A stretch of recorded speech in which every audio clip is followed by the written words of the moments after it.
changing. I had a question on the 12-month. It's not a pause, but what is going to happen in the interim for people who are impacted by the decision? Sure. So you're right. It's not a pause. What we're communicating to borrowers is, the interest will start accruing and the payments are due. And if you're able to pay, pay. But we're not going to be, sending information to credit agencies or having folks go into delinquency. 3 years have passed. 43 million Americans were waiting today for a decision on a little bit of help. And the Supreme Court shut that down.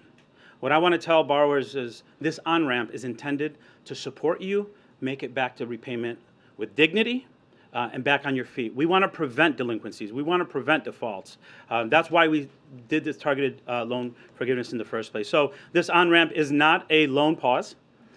It is a process through which we're going to support our borrowers by not sending information to credit agencies if they're missing a payment. But we're encouraging payment to be made, and interest will be accruing in the process. And if the process on the new rulemaking takes longer than 12 months, would you be willing to extend this beyond a year? From day one, the president, vice president, and the Department of Education has been focused on getting more students into higher education and making sure that higher education doesn't mean a lifetime of debt where people can't buy homes or have children.